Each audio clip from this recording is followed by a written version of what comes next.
তাহলে এখন যদি এই নাস্তিকবাদ ওরা শিক্ষাভিত্তিক কার্যক্রম করতেছে, আমাদের শিক্ষাভিত্তিক কার্যক্রম করতে হবে। এখন বাংলাদেশের যে প্ল্যান চলতেছে সেই প্ল্যানটা হলো আমাদের এইখান থেকে টেনে এনে বুঝাই। বাংলাদেশের প্ল্যান বর্তমানে হাসিনা ক্ষমতা থেকে যাওয়ার আগে বলছিল যে এই বাংলাদেশকে নিয়ে পূর্বতীয় বানানো চক্রান্ত চলতেছে, 4 মাস আগে বলছিল কথা। এটা কেন বলছে জানেন? এটা দেশপ্রেমের কারণে সে বলেনি, এটা বলছে সেই কারণে যেহেতু বাংলাদেশকে পূর্বতীয় বানানো হচ্ছে। এখন ভারত চেয়েছে এটা পূর্বতীয় না হোক, মানে এটা 2 ভাগে না হোক। এই বাংলাদেশকে নিয়ে 2টা গ্রুপের 2টা চিন্তা আছে। একটা পশ্চিমাদের চিন্তা হলো বাংলাদেশকে তারা কি বানাবে, এই ফেনীর এই অঞ্চল থেকে ঢাকা অঞ্চল পর্যন্ত এটা স্বাধীন বাংলাদেশ থাকবে। আর ফেনী থেকে নিয়ে ওই অঞ্চলটা পার্বত্য অঞ্চল সহ ওই যে চট্টগ্রামের ওই অঞ্চল সহ মিজোরাম সহ ইন্ডিয়ার মিজোরাম, ত্রিপুরা, তারপরে আরাকান, এই অঞ্চলটা মিলে ওটা খ্রিস্টান অধ্যুষিত আরাকান, সবটা মিলে জুডাইজম এবং খ্রিস্টানিজম মানে ইহুদি এবং খ্রিস্টান রাষ্ট্র তৈরি করা হবে। কিন্তু ভারত এতে রাজি না, কারণ ভারতের জন্য এটা অসুবিধা হয়ে যায়, তাই তারা এটা বিরোধিতা করে। হাসিনাও এই কারণে বিরোধিতা করছে, হাসিনা দেশপ্রেমের কারণে বিরোধিতা করেনি। এখন তাহলে এই প্ল্যান কি শেষ হয়ে গেছে? না, এই প্ল্যান এখন রানিং এবং এটা আগের চেয়ে শতগুণ বেশি অগ্রগামী হয়ে গেছে। যেটা এই 1 বছরে যা হয়েছে এইটা গত 50 বছর তা করতে পারেনি কেউ। গত 50 বছর কেউ এত কাজ করতে পারেনি। বাংলা এখন হুজুর এখানে ইহুদি রাষ্ট্র কোথেকে আসবে? ইহুদি কেন আসবে এখানে? ইহুদি ইতিহাসটা আপনাকে এখানে বলে দিই। মিজোরাম যে অঞ্চলটা আছে চট্টগ্রাম ইন্ডিয়ার, এখানে খ্রিস্টানরা বসবাস করে। এই মিজোরামের মধ্যে 2700 বছর আগে মানে ওই বক্তনসরের আমলে ইহুদির 12টা গোত্র ছিল। একটা গোত্র পলায়া হাইটা হাইটা এখানে চলে আসছে, ওই জন্য গোত্রগুলো বিভিন্ন জায়গায় চলে গেছে।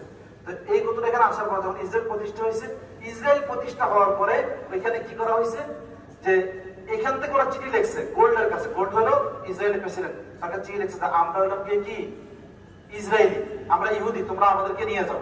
তো ওরা ওইখান থেকে ইলা নামক ব্যক্তির মাধ্যমে একটা টিম তৈরি করে তারা এখানে একটা গ্রুপ পাঠিয়েছে।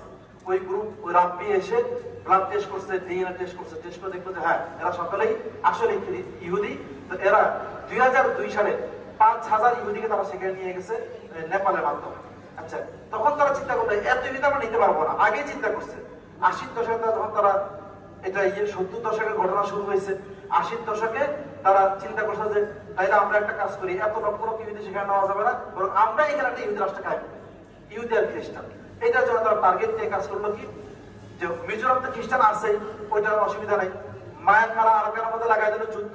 আর পার্বত্য চট্টগ্রামে কি করতে যুদ্ধ লাগানো যাচ্ছিল না, এখানে তারা কি করছে একজন ব্যক্তিকে পাঠাইছে। সে এসে আমাদের উপজাতি যারা আছে, যেরকম সুদানের মধ্যে উপজাতিরা খ্রিস্টান বানানো হয়েছে, এখানে উপজাতি থেকে তারা খ্রিস্টান বানাইছে। মারমা, মরম, চাকমা যেগুলো আছে সবাইকে খ্রিস্টান বানাইছে। ওই খ্রিস্টান সঙ্গে শুধু খ্রিস্টান বানানে, খ্রিস্টান আর ইহুদিজম মিলায় একটা ধর্ম নাম দিছে। এই ওই ধর্মের নাম হলো ক্রাব ধর্ম। ক্রাব কি ধর্ম? ওই ক্রাব ধর্মের মধ্যে আছে যে ইহুদি আর খ্রিস্টান ভাই ভাই, এরা ভালো আর দুনিয়া সবাই শত্রু। এই আমাদের উপজাতিরা সবাই খ্রিস্টান হয়েছে। এই যে লোকটা 80 দশকে এসে 20 বছর মেহনত করে 2000 সালে সে নিখোঁজ হয়ে গেছিল। এরপরে সে 2000 সালে যাওয়ার সময় বলে গেছে যে আমি আবার আসবো আগামী 20 বছরের ভিতরে তোমাদেরকে একটা স্বাধীন রাষ্ট্র দেওয়ার জন্য।